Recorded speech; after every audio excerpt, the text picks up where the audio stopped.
Thank you for joining us for today's Webinar Wednesday edition of the National Community Action Partnership webinar series. My name is Amy Jandusa English. I am the project director for the Energy Partnerships Project. And next slide, please. Before we get started, I'd like to let everybody know that we do have our Management and Leadership Training Conference coming up in February. I am going to post in the chat the registration link if you're interested in signing up for this conference. And I would invite you all to check out the energy session content at the registration site. Next slide, please.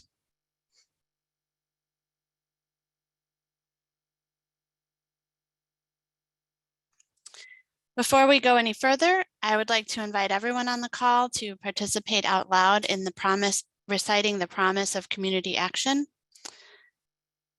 Community action changes people's lives, embodies the spirit of hope, improves communities, and makes America a better place to live.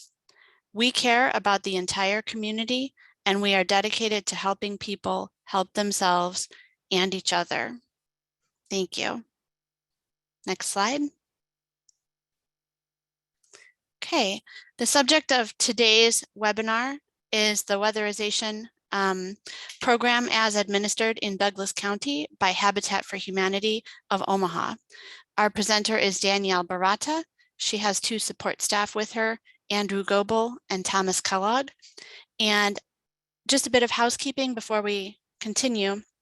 Danyelle has asked that we hold all the questions until the end. The time slot for today's webinar has padding so that there's plenty of time for question and answer. I will be monitoring the chat. So if you have questions throughout the course of the presentation, you can put them in the chat. We can come back to them at the end. On that note, being cognizant of the fact that we had some delays in the beginning, I just want to move on without further ado and let Danyelle start doing her presentation on complementary programs and funding. Hi, everyone. Thank you for attending. I apologize for us being a little late. I was having a hard time getting everything moving. Before I really jump into any slides, I want to say also really briefly, I'm working at home. I've got a couple of dogs here, so if they start barking, I'll mute, and hopefully Tommy or Andrew can jump in until I can get them settled and quiet. So we are going to be discussing how we utilize our complementary programs and funding to help us push through weatherization applicants who may otherwise not have been able to receive weatherization services. Really briefly, as Amy mentioned, my name is Danyelle Baratta. I'm the Senior Manager of the Home Improvement Programs at Habitat for Humanity of Omaha. So I manage effectively all of our owner-occupied or repair programs.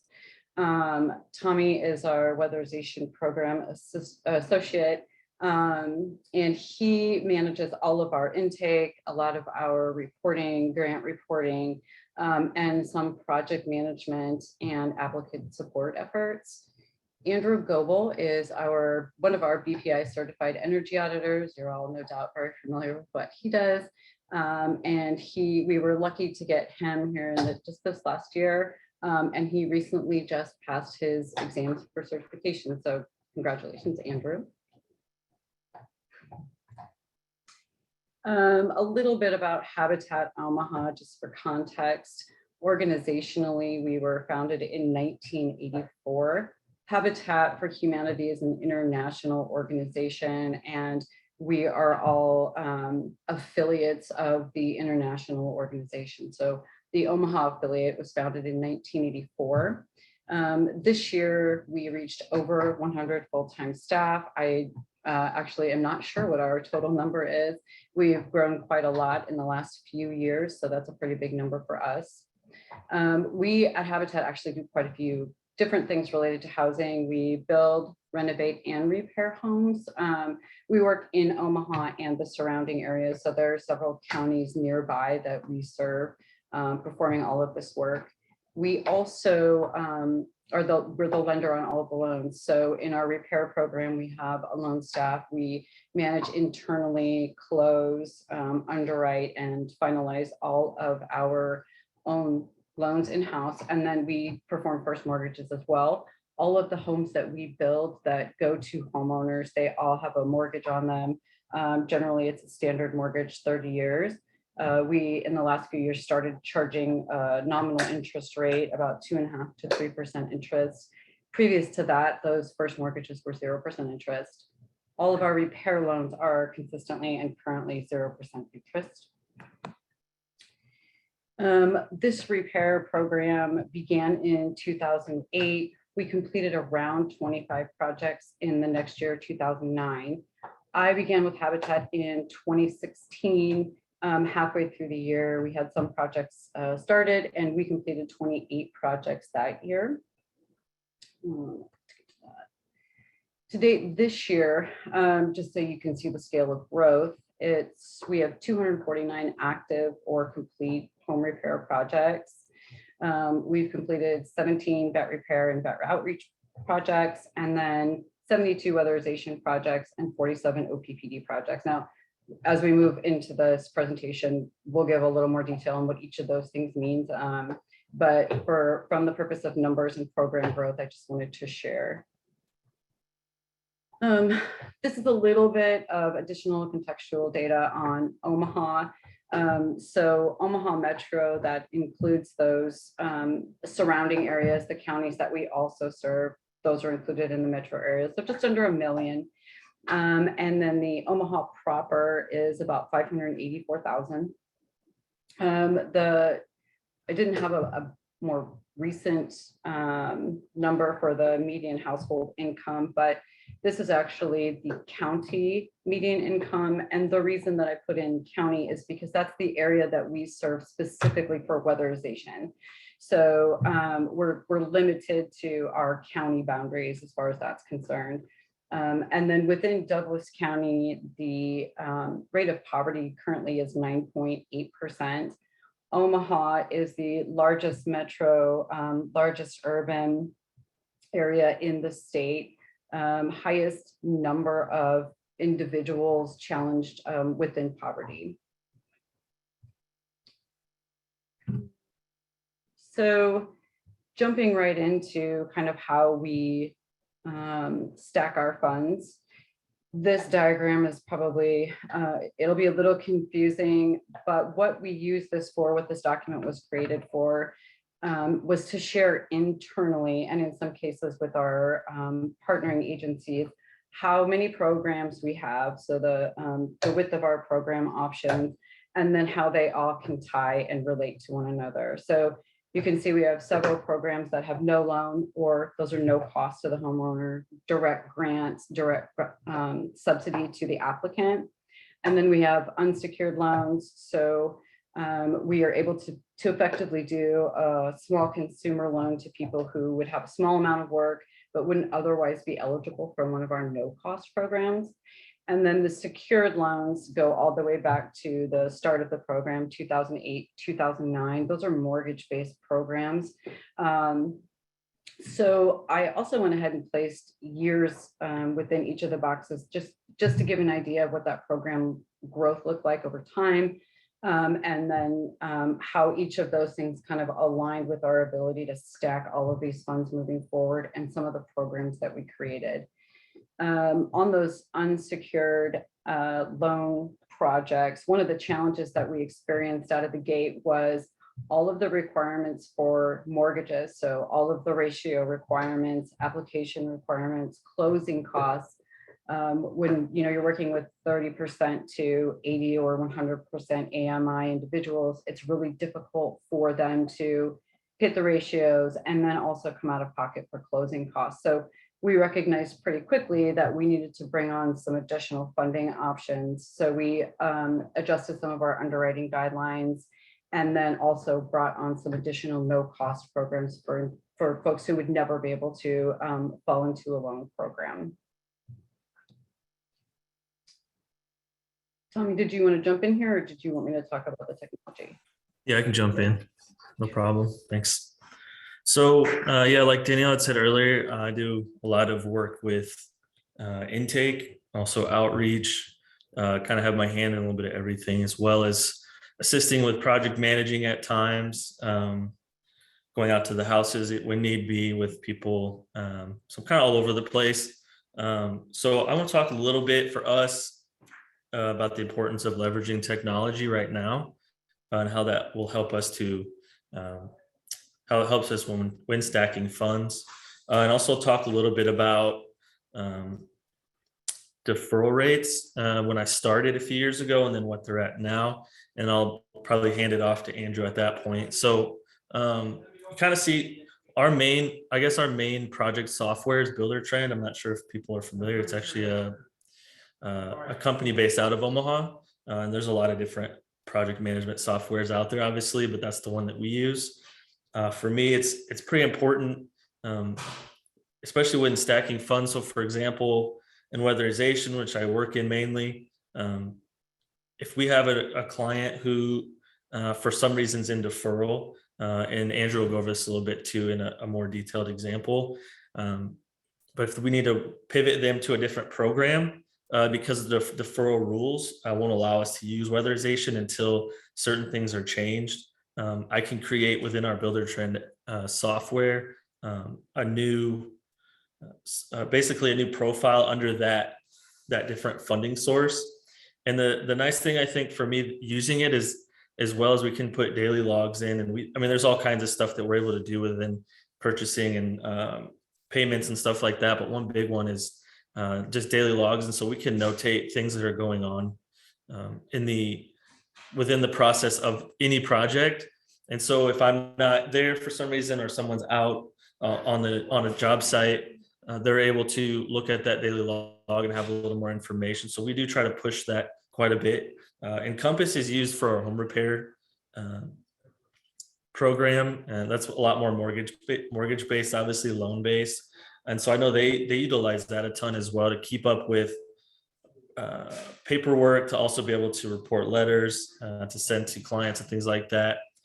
Microsoft Teams is something we use starting this year, where we're able to do a lot of communication. We also use one thing I didn't put on here. We use the NEAT program, the National Energy Auditing Tool, which I'm sure a lot of you people understand and know that pretty well. So we use that as well, and we're able to throughout those, mainly those three software programs, we're able to really utilize those in a lot of different ways and share and communicate and collaborate pretty efficiently. It's pretty rare that we can't get something figured out, with a phone call and say, hey, look at this spot. The one on the bottom left, Jotform, is something that I've really enjoyed using recently. It's like a survey tool, sort of, or building out different types of documentation. And we actually utilize that through Habitat now, starting this year, with an online application that people can go into, fill out, and download the necessary documents as well that are needed. And I've been trying to push that a little bit more because, as I'm sure a lot of people know, it's hard to get different documents, and especially if someone's in deferral, or if we're trying to figure out, okay, you have to go from this program to that program, there's going to be different paperwork, even though the client, it doesn't always enjoy hearing that. But it's, for us, it's a lot easier. And then, you can go into that and see it pretty quickly if they put it in or not. And then also, typically those people are a little more adept at using the internet and email. And so obviously a lot of people that we work with are sometimes a little, they're elderly, or they're just not comfortable with that. So, it's nice to have the option. And so for me, being able to find certain documentation and not have to wait for it in the mail or get lost in the mail, just, it's a lot more efficient to me to be able to use that. And additionally, the people can typically use Jotform a little bit easier with email, and so they can get things back to me a little quicker. So that helps us to also get people into different programs quickly. So I think for us, we're pretty forward thinking when it comes to technology. I don't know, and I'm sure there's a lot more out there, but I know for us, we're always willing to research and try to find additional software and just things that make sense to us to be able to use. And so that's kind of the basis of this slide. The next slide, if you can go forward, Danielle, if you don't mind. This is the deferral rate. It's a pretty simple rate. So I came in 2019, and then when I had started, we had a wait list from a prior program that had been utilizing weatherization, but they were in a different county. And so there's a lot to it, but essentially we took over a wait list of, I don't have the number on here, but it was like 150 people that had been waiting for a year or more. And then the deferral list, at one point we had looked it up, and I think the national average was like 60% or something like that. And then we were much higher than that, primarily because of what we had taken over. So we had a lot of people who were not only sitting in deferral from prior, but they were also waiting for more than a year. And if you're familiar with recertification, we'd have to go and ask those people for additional documentation even after waiting. And so the client experience wasn't always the best, because they don't hear from anybody, and then all of a sudden they're hearing from us asking for more paperwork and more patience to wait. So currently 2020, obviously I didn't put in there, kind of a wash in some ways because of the COVID year. We were shut down for most of the year. We were able to get some critical repairs done here and there, but I kind of wanted to fast forward when I was thinking about how we're stacking funds currently and just the opportunity we have to get people through either deferral or into something different if we can't do a full weatherization job on them. And so for weatherization, at least our current wait list is about 3 to 6 months to get to a house to be able to at least do an inspection. And then as you can see on that next bullet point, I looked up last week and I think we have about 80 jobs out. And of those 80s currently right now, we have about 10% in deferral. So we've been able to not only get the job amount, so whatever the wait list was, over 100 people, we have kind of we probably look at around between 60 to 80 jobs open at a time right now, and we're getting people in at a much higher clip. And so I think it's a huge achievement. I think a big reason is stacking funds, because there's certain things that we ask of the homeowner because of the weatherization guidelines they can't always do, right? Or they can't do it themselves, or B, they don't maybe have the funding to do so. And so it's been really helpful for us to either be able to get different funding to get them through and then eventually through weatherization, or if something with weatherization isn't going to work out, we always give them other opportunities. So even as someone who does intake and I deal on kind of on the front lines a lot of the time, it's sometimes it's frustrating when you're in a place of needing assistance and you just have to get told a hard no. And so it's been really nice to be able to tell people that essentially, like, hey, this isn't the right route to take, but let's try this. And not only this, but we have it in-house and we might be different programs, but we all work pretty close together. And so we're all fairly understanding, and we know kind of the way each program works to a degree that we can explain it enough before we hand off. So it's kind of a warm handoff typically as well. And so I think that's kind of my portion. I'm gonna let Andrew take over here, and he's gonna kind of go more into a couple examples of people who came into the program, one of the programs, and then some of the things that happened and how we got them through. Thank you. Thank you, Thomas. Thanks, Tommy. Can you guys hear me all right? Real good. Cool. All right. So I'm just going to go through a couple examples fairly quickly. I think for us, our real goal was to save a good amount of time at the end and really encourage you guys to ask questions so we can speak to what's most useful for you. So our first example is a woman who entered the program through weatherization, and she got deferred for asbestos. Next slide. I'm sure you guys see a lot of this asbestos tape on old ducts, especially a lot of the houses that we work on are, built between some as old as 1900 and then up to the 1950s. So we see this stuff all the time. And before we had this program with OPPD, a lot of times that would just be just a deferral and then a hard stop. as in terms of work that we're able to do there. With our partnership with OPPD, they give us a lot of flexibility in terms of the energy saving measures that we do. It's still all based off of getting it to SIR through NEAT MEA and showing our justification for the work. But one of the huge advantages that we've been able to utilize is getting that asbestos done, and then maybe a couple other measures through the limited funds that we have with OPPD, and then that turns back on the weatherization work that we then go and execute on. Andrew, real quick, could you say what OPPD stands for? Oh, we yeah, do have sorry. a national audience. Yep, thanks for that. I appreciate that. Yeah, so that is our local power electric company in Douglas County. Yep. Omaha So Public Power District, right? that's correct. Yep. Okay. Yep. And it's a municipal utility, or is it regulated by the state? It's a good question. Danielle, do you have an answer? It's municipal. Good. Thanks. Cool. And it's important to note too that none of these funds cost the homeowner that it's free through the utility. So next slide.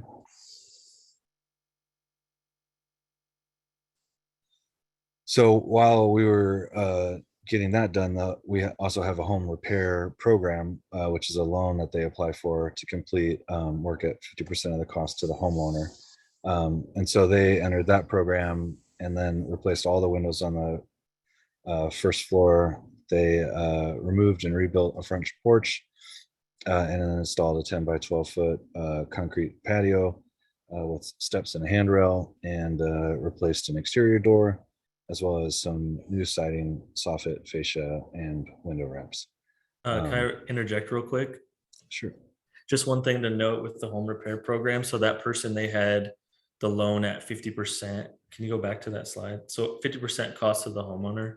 So the home repair program works on a sliding scale as well. So depending on when they're approved and what their income is and debt to income ratio, some people can get up to 90% of the loan covered, and that's a 0% interest loan as well. So it kind of varies as far as home repair goes as well, but there is some give there. So for example, if we give $1,000 for this, I know that's probably not the cost, obviously, but it's $1,000 at 50%, she would only be on the hook for $500. So there's some flexibility there as well. If I could interject, I do have a question which many of our audience may be wondering. When it comes to lending loan programs for low-income families, is there any aspect of this loan program that is the weatherization work contingent upon the consumer taking out this loan, or is the loan program completely separate? Is that it's stacked on top of it? It is not braided in so that they can still get the free weatherization work whether or not they opt to take the loan? They're all completely separate. Okay. And weatherization stands alone as far as that goes for funding, especially because it's our biggest federal grant. Mm-hmm. So they have no requirement, they have no cost requirement on anything related to weatherization. The thing is the program scope that we have out there, they kind of transition from highly prescriptive, which is weatherization, right? It's very specific, the type of work we can perform and what the requirements are and the output and performance. Home repair has a lot more flexibility. It's a lot less program prescriptive, or the word prescriptive. Mm-hmm. The homeowners have a lot more decision-making involved in what work gets performed and how it gets performed, also aligned with the fact that they have a cost to it. So would there ever be a scenario where a homeowner would do a loan and then put weatherization on top of the loan? Not as far as funding is concerned. So the funding application of it is completely, however, they could do home repair, have a full project completed, a plan, and we could be doing weatherization after or during, depending on the scope of work, but they're completely separate from the perspective of how do we fund them, and the work scopes are called out separately. Okay. And if you don't mind, there is a question in the chat. I know we were going to try to save the questions to the end, but this seems like a good point to ask a couple of questions about the loans. Kelly Rose asked, is this loan 0%? So I'm assuming that means 0% interest, right? Mhm. All of our loans are 0% interest for Okay. owner occupied and home repair, all of them. So the loan, it would be, the amount of the loan would be based on a percentage of the total job cost, and the interest rate would be 0. And from Ellen Tan, do you have cap on costs for deferral repairs, and what is the final QC on deferral repairs, particularly for asbestos? This is going back a slide or two.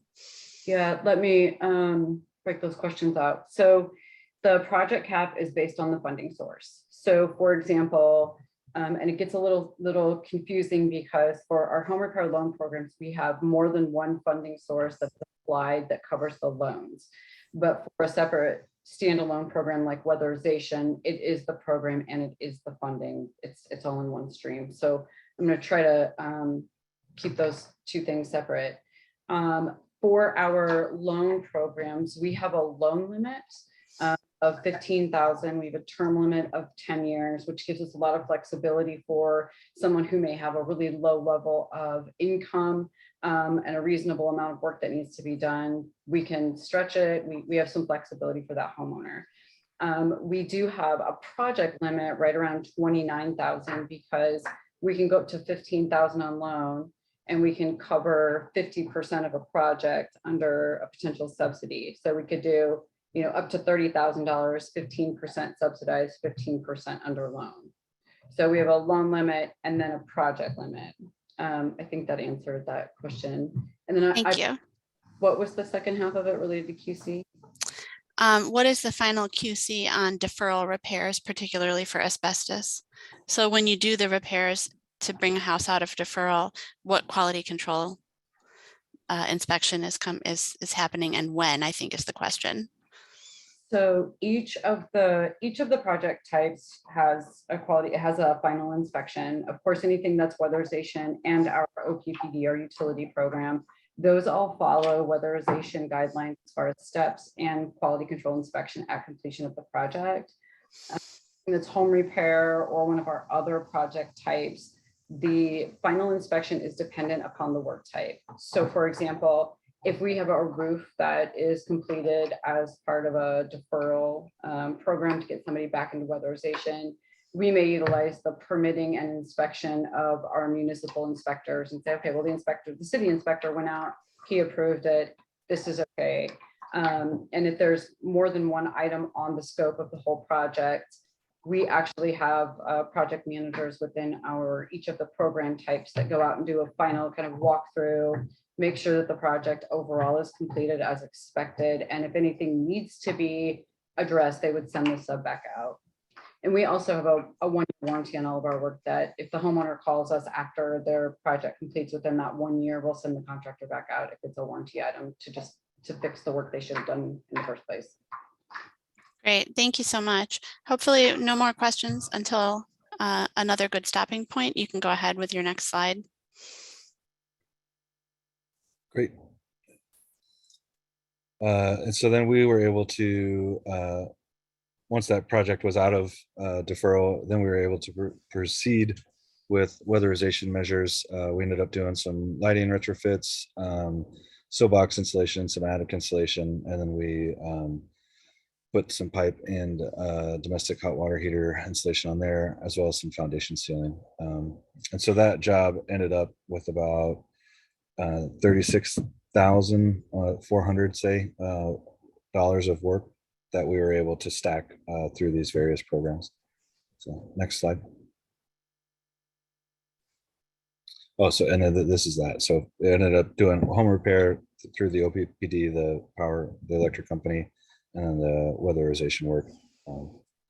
So that's our first example. The next one, this house actually entered through a vet outreach program, and they were able to install an ADA compliant toilet, and then they had some pest control problems that they were able to take care of. Next slide. They continued into, we have more than one vet repair program. One's vet outreach and one's vet repair. And so, and we have a really great coordinator that helps us stay on top and manage all those projects. So they did a ton of work on this house. They removed the rear addition of the home, reframed the exterior, replaced the siding. There was metal siding on there. They took all that off, put on vinyl, replaced gutters and downspouts. There was some damage to the ceiling of the interior bedrooms, replaced trim around the doors and windows. There was a roof hole, and then they also repaired the power mast, all through vet repair. Next slide. So then our vet repair project manager reached out to Weatherization at that point, and we went out and took a look.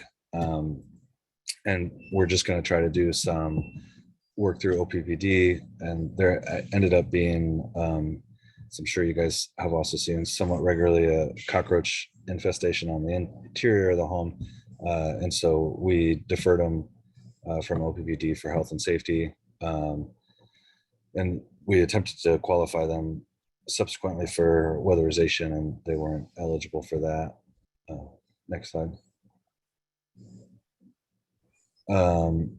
So they did get into the home improvement program at that time, and then we were able to get them a new hot water heater, breaker box, and furnace.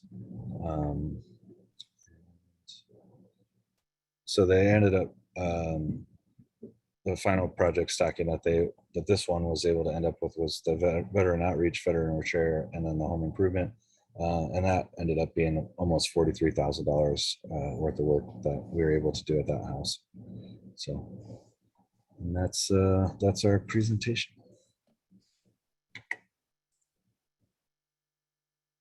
Thank you. That was a wonderful presentation. Does anybody have any additional questions?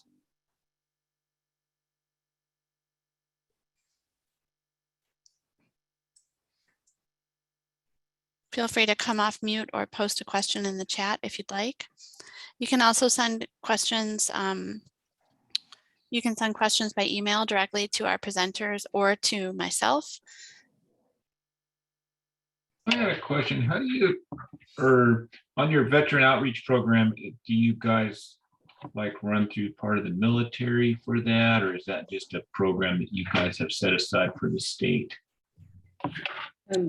We have a couple of different ways that we've managed it. Through our international affiliate, we have a partnership with the Home Depot Foundation, and they make funds available to our international, Habitat International, and then they grant that out to us as affiliates. So we apply for those grant dollars every year. And then in addition to that, we have a small recycling program within our organization that all of the recycling goes back to our vet outreach budget. And those probably sound very similar. It's probably confusing, but the main difference is that the outreach budget is for small scale projects, usually around, no more than $3,000. We're doing some, a ramp repair on the front of a house kind of thing. And the Home Depot grants are up to $15,000 per project at no cost to our homeowners. So we've actually been looking into trying to get some additional repair grants because the need is so great, and we're only looking at 11 to 12 of those $15,000 projects every year.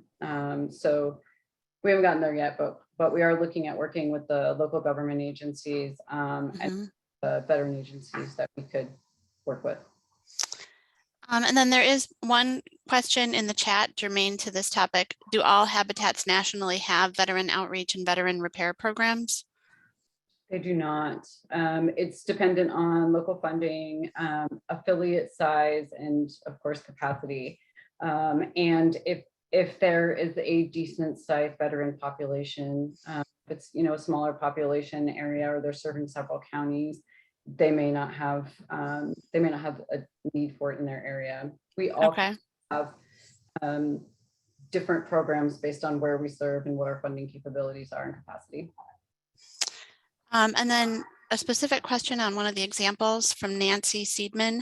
On the second example, you were not able to complete weatherization, but were able to upgrade the furnace and other energy improvements. That's a question. Yeah, that's correct. And so I think that the rest of the question would be, how did you do that? Because that would normally be something covered by weatherization. All of our, that goes back to that prescriptive, non-prescriptive scale thing on home repair. If a furnace or mechanical efficiency accessibility replacement needs to happen, or that type of performed, we have a lot of flexibility in saying, okay, this is related, this is a critical need in this house, we can provide this service under our home repair, unlike weatherization where we only have the option to perform energy efficiency upgrades. Mm-hmm. We have a lot of flexibility to determine what needs to be done in the house and then partner with the homeowner on what they'd like to have done. Okay.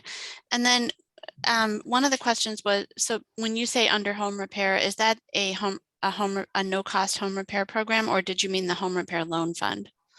All of our home repairs are loan based. We have one no cost option, but they are generally loan based. Okay. And bring that one slide back up. That's where it gets kind of confusing. One of the questions was, where do the funds for the home repair loans come from? So we have a large state funding. It's our housing trust fund, and we apply for that grant annually. It's usually around $600,000 that we apply for, and we utilize that. We also have a large foundation grant that we received in the last couple of years. Mm-hmm. Previous to that, we had a loan sale program with a finance authority. So we were required to close mortgages at that point, and then we would effectively sell them to the state organization, and that's how we would fund the loans.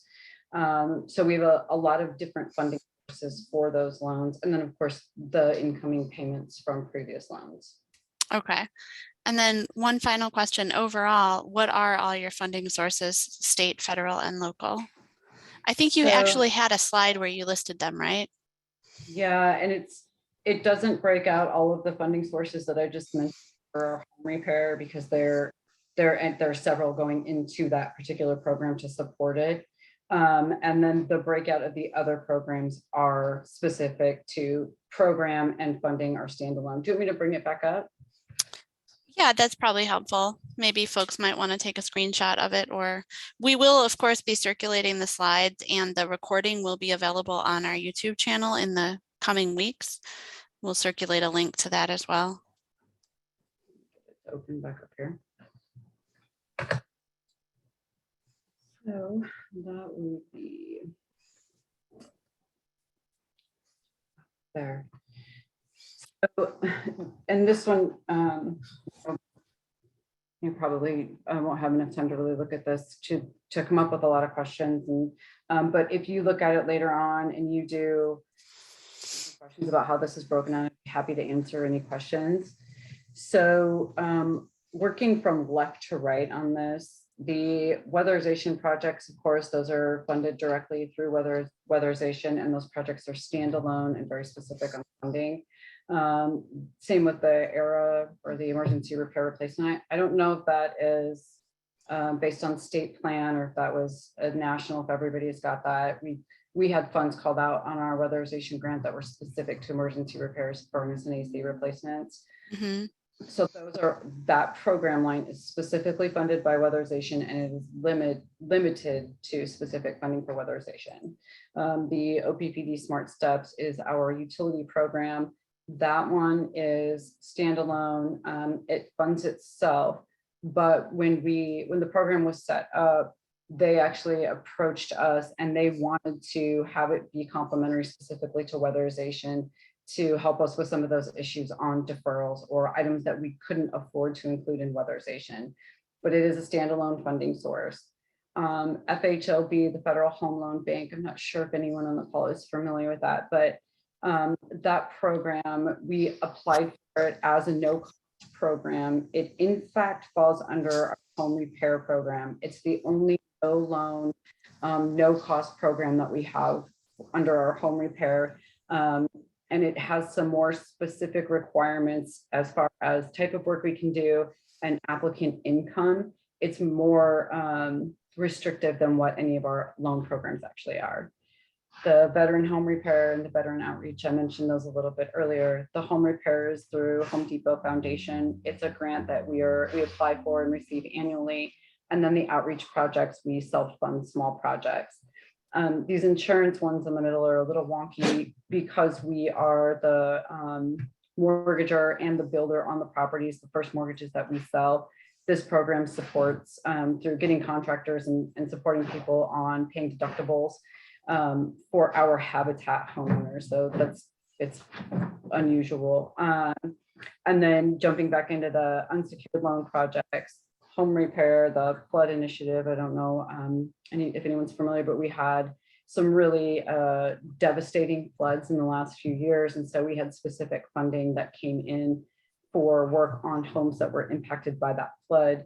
And then the critical repair loans, weatherization deferral loans, and then the standard home repair loan.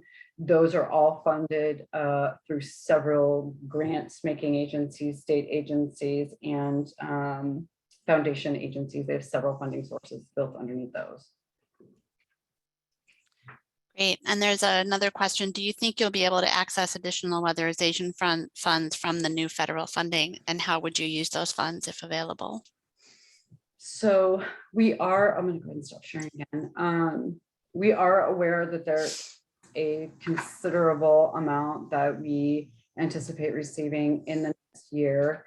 And we are trying to work with our state agency to utilize those funds because sometimes it feels really limiting. It's really difficult. Sometimes it's difficult to spend the money.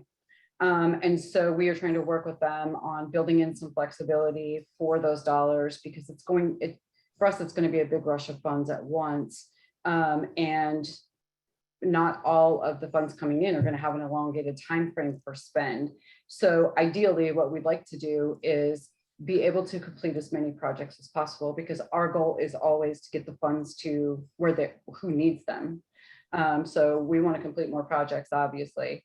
But we'd like to utilize some of those funds to increase our staff size. Right now we have a single crew, which has been really beneficial and impactful and has made our work completion on site a lot faster. We have a lot more control over quality and our purchasing is much more in control. We have a lot more control over how much we're spending on materials.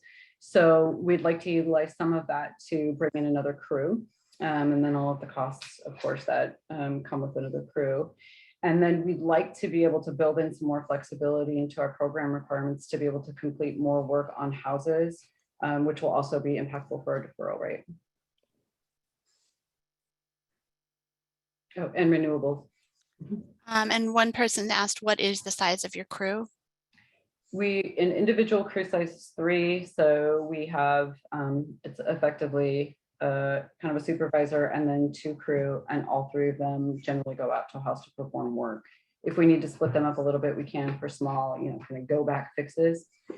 So we'd like to add at least another crew of 3. And then one other question from earlier from Peter Pashok. You mentioned a number of apps used for intake. Do you have any PII concerns? I'm not sure if that's PII or P11. I'm not familiar with that term. I assume it's privacy.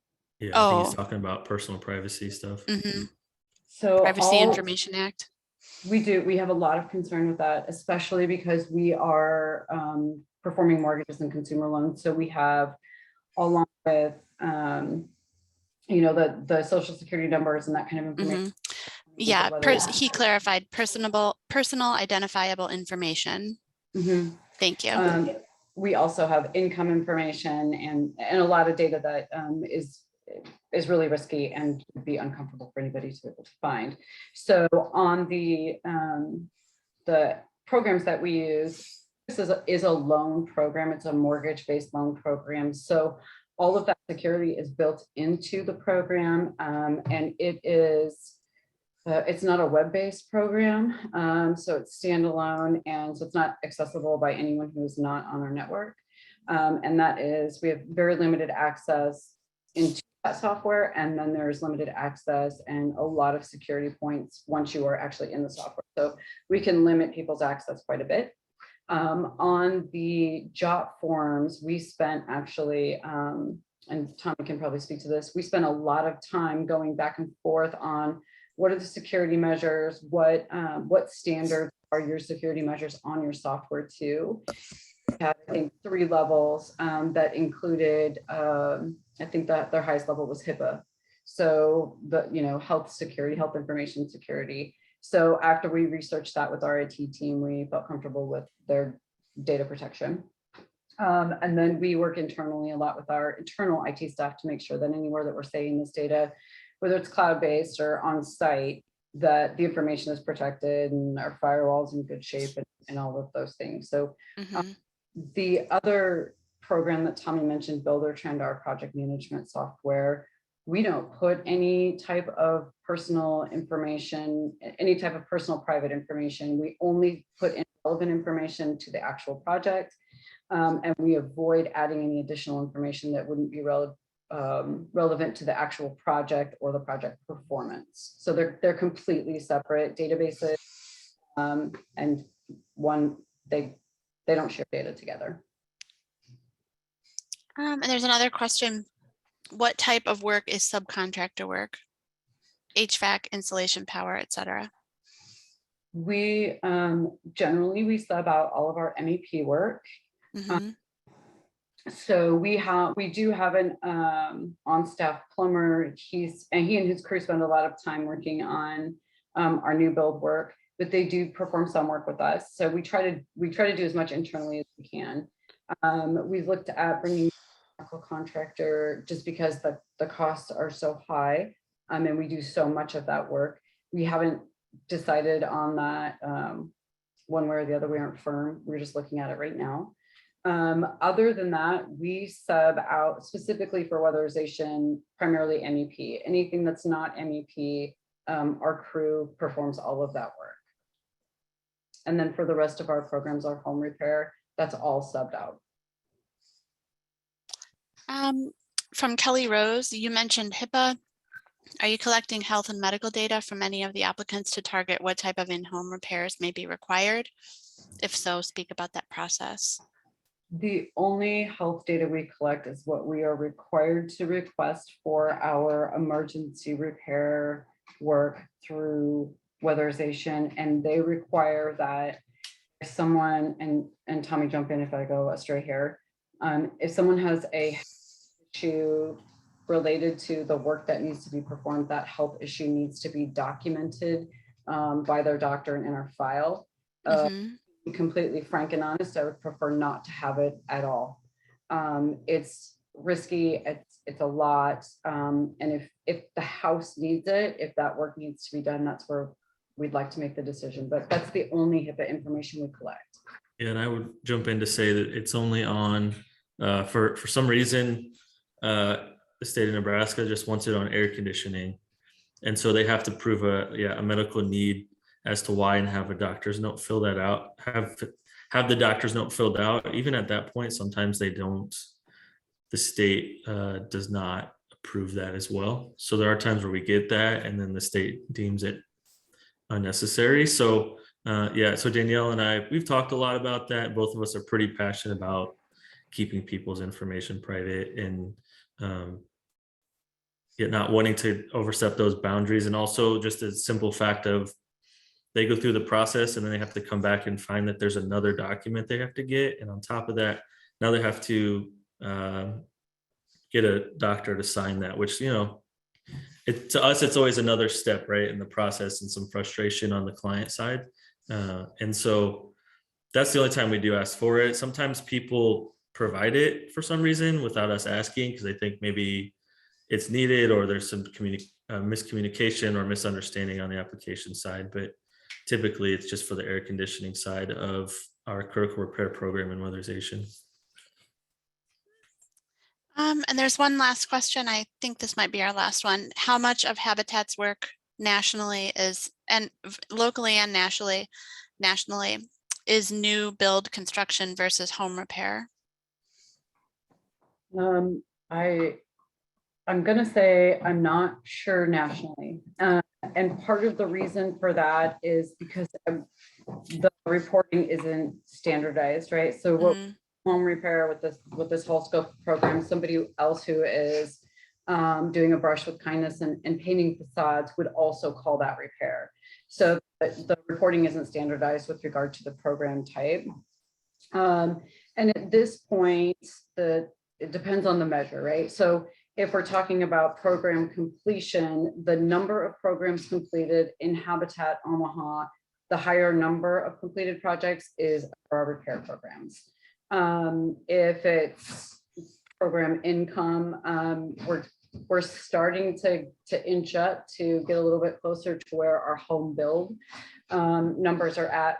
But when we're selling a house at $150,000 versus a $30,000 project in repair, it takes quite a bit. So financially, they are still, at least locally, still a little higher than we are in the repair program. If we're talking about program growth, the repair programs have doubled in program additions and funding year over year since 2016. That's quite a bit.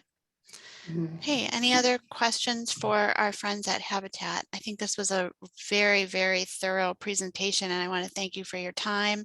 Thank you for bringing all three team members and covering all the different aspects that you covered today. As I said before, we will circulate to all the people who registered a PDF of the slides. And as soon as the recording is posted to our website, we'll circulate that link as well. One new chat message. Yeah, thank you. Thanks to everybody who participated. Thanks for tuning in for work-related content on the second to the last day before Christmas Eve. So Thanks, you're all troopers. Thank you. Oh, one thing it looks like someone asked about, do we see Habitat houses getting weatherization? Before we go, yeah, they do call us sometimes, or Habitat homeowners do. Typically, we don't see the scope of work to be very much, especially if the house was built maybe the last 15 or 20 years. They're built pretty well. So, but yeah, we do see people from time to time from houses from Habitat getting, yeah, it's pretty minimal, but yep. So. Yeah, that's a great question. Thank you for asking that to Chris Driggs. Right, I'll stay on the line until everybody has exited. Thank you again for your time. Yeah, thank you. Bye-bye. Thanks everyone. Happy holidays.